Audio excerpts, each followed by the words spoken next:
presented by Super Films. Holi है होली है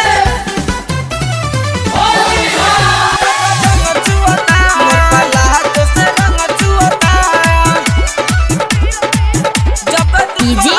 अरमान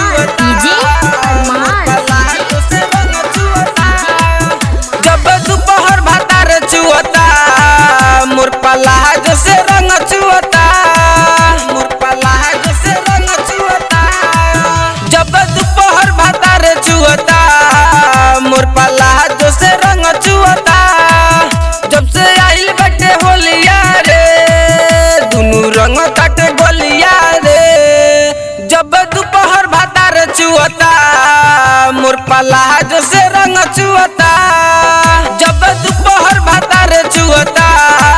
मोर पलाज से रंग चुअता मोर पलाज से रंग चुअता जब दोपहर भातार चुअता मोर पलाज डीजे से रंग अरमान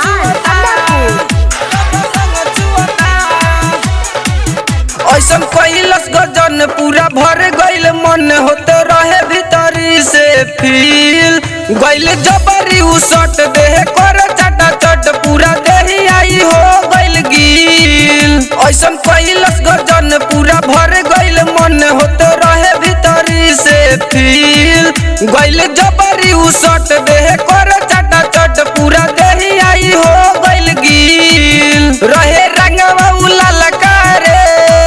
पिचकारी रहे बड़का रे देखी चंदा बाबू काहे मुहता मोर पलाज से रंग चुअता जब दोपहर भातार चुअता मोर पलाज से रंग चुअता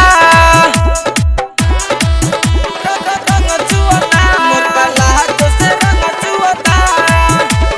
super recording studio Adapur DJ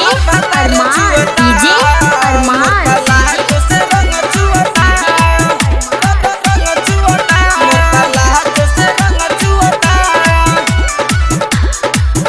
writer Sagar Saddam बुरा करे खाली काम रहे भैया आकाश संगे मिल सुन लगे बोला के हमके कोरा में उठा के डाल दी हले बा भीतरी वीर राइटर सागर सदाम बुरा करे खाली काम रहे भैया राजेश संगे मिल सुन लगे बोला के हमके कोरा में उठा के डाल दी हले बा भीतरी वीर सिंगर प्रेमी परमेंद्र रे